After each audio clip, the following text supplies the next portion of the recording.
Man City's win to Chelsea on Friday has left a very big question.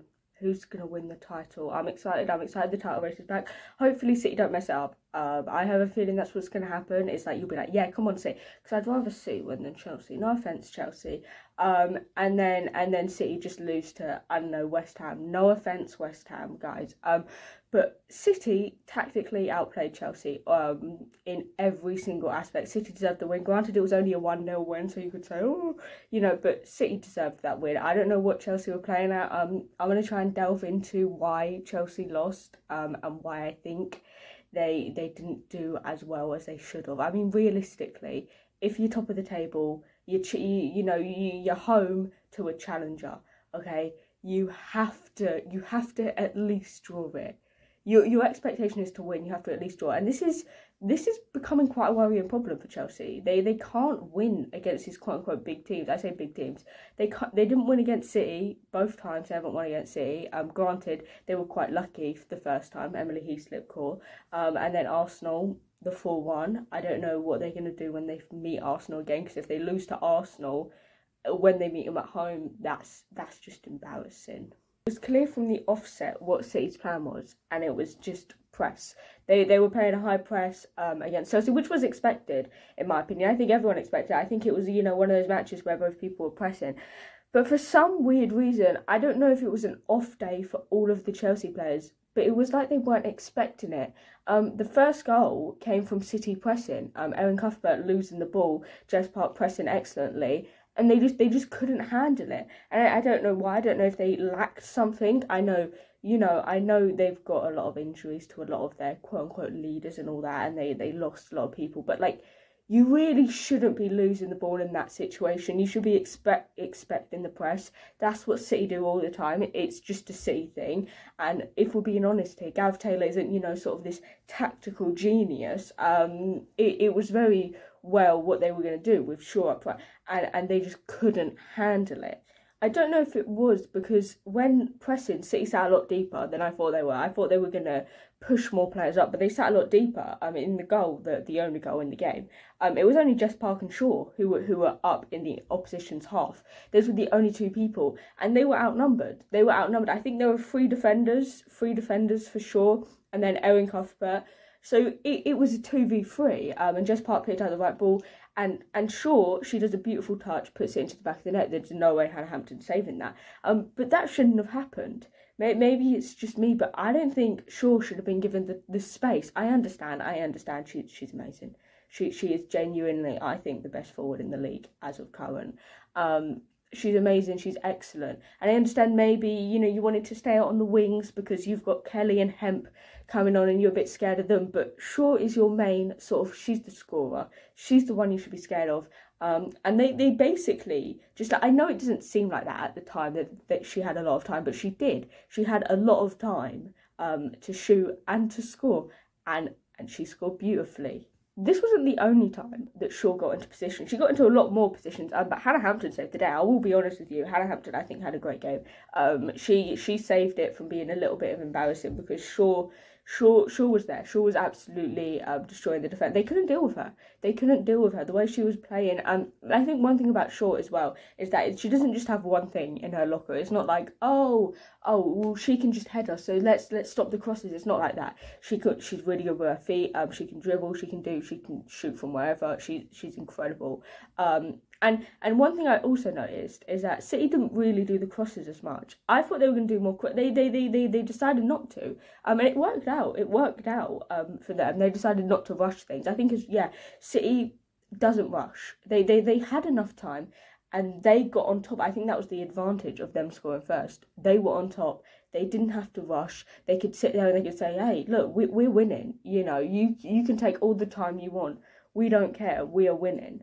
What did Chelsea do in terms of attacking wise? Because it was dreadful attacking wise, which I'm not really used to. I understand. I understand. They're missing a lot of big players like Sam Kerr, obviously, and I feel like they really missed Sam Kerr today. There were times when when you see we won't miss a footballer, but then you see Sam Kerr not there, and you're like, if they had Sam Kerr there, maybe they would have scored. Because City were incredibly smart. They were pushing them out to the wings. That's what City were doing. They were saying, look, you can't get in here. You can't get in here.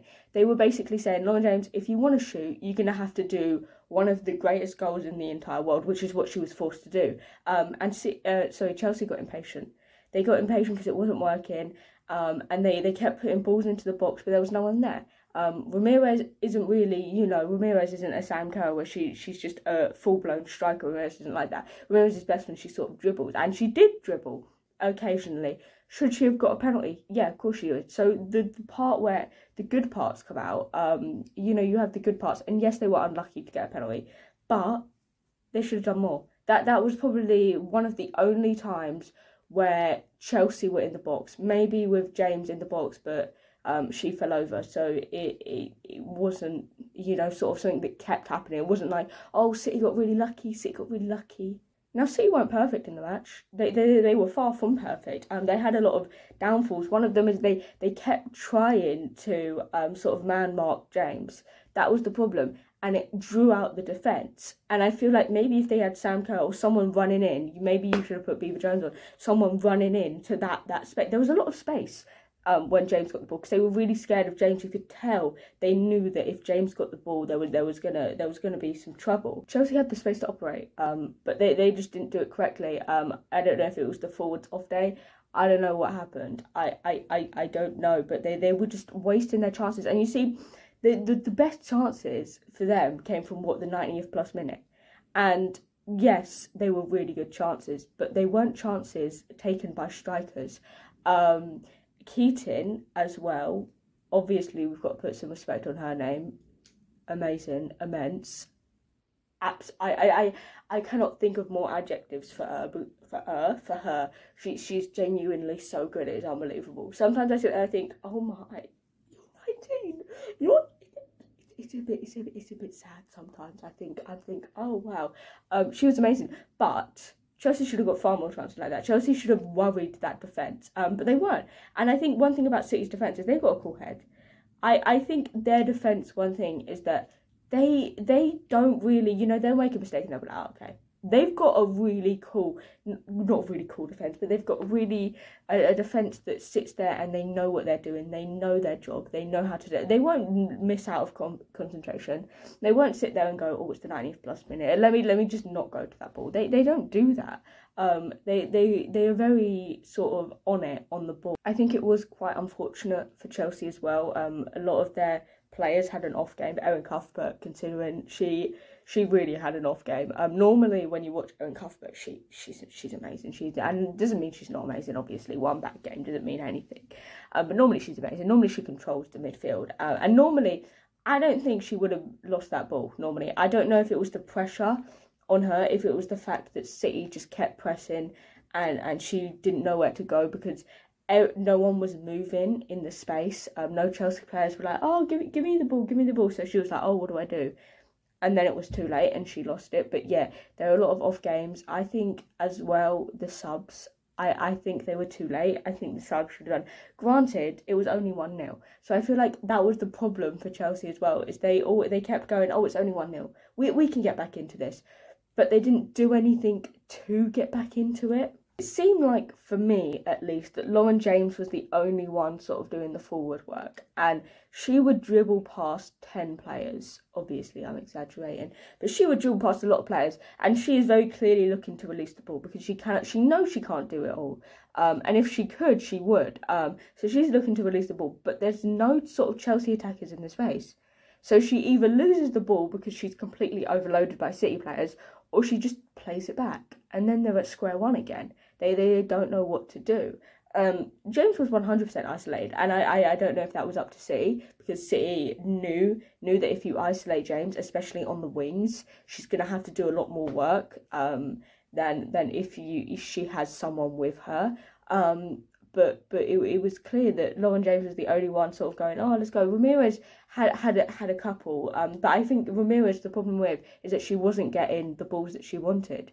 The people behind the forwards, I don't know necessarily if it was the forwards' fault for not scoring, because the people behind the forwards, they really weren't having a good game, like playing the ball in for the forwards. They weren't doing the balls that they wanted. You had occasionally like Niamh Charles kicking the ball out in ways that she wouldn't do normally. Like you said there and you're thinking, and it's just that rush. They're just desperately going, oh, we just need to score, just let us score, and they're just rushing. They have the talent. They were only 1-0 down. They could have scored 3 goals because they have the talent to do that, but they couldn't. Also, one thing is that when Chelsea were attacking, it wasn't just like they were just attacking this sort of brick wall. They were just like going, come on, let's go. They had the threat of a City counter-attack, which was shown many a time. City didn't score from it, but City have this counter-attack. They have very fast players. They have players who can make beautiful balls. They can score from a counter, and I think that sort of scared Chelsea as well, that they didn't put 100% of their players in. They were sort of like, oh, if they get the ball, it's 2-0 and it's basically done. So I feel like they were going half and half in. They were like, okay, let's put half our energy into this, and then some of us will come back and defend. And I don't think that was the case. I think they needed to risk it. I think they needed to just risk it. And granted, they didn't risk it. Maybe they risked it at the end, but that was too late. Especially when, you know, you've got City time wasting. City are going to time waste at the 90th minute, because of course you are. Every single team will time waste. In conclusion, City tactically outsmarted Chelsea in every aspect. They knew what their game plan was. They stuck to it. Every single one of those players knew what they had to do. They stuck to it. They were clinical when they needed to. Granted, should Chelsea have got a penalty? Yes. Yes, they should have. But that's WSL reffing, sadly. Sadly, it's WSL reffing. I don't know what to say to you. But City deserved the win. They completely deserved the win. Chelsea just weren't Chelsea. I don't know what's happening this season with Chelsea against certain teams. They just don't appear. They just sort of like expect themselves to win. And maybe if Sam Kerr was there, maybe they would have won. Maybe they wouldn't have. Who knows? All I know is that the title race is now looking beautiful. They're both on the same amount of points. I'm excited to see. Obviously, I hope City win because, like, City don't have any fans. And also, so that was mean. And also, you know, Chelsea winning is boring, guys. Chelsea have won about, 4 times in a row? Boring. We want a new champion. And I feel like this City team deserves it. I feel like this City team also, the way they, like, insult people and the way they rival up the people is so fun. I enjoy it. Imagine them winning the league. It'd be beautiful. Anyway, thank you for watching. I've been Grace. Thank you for watching.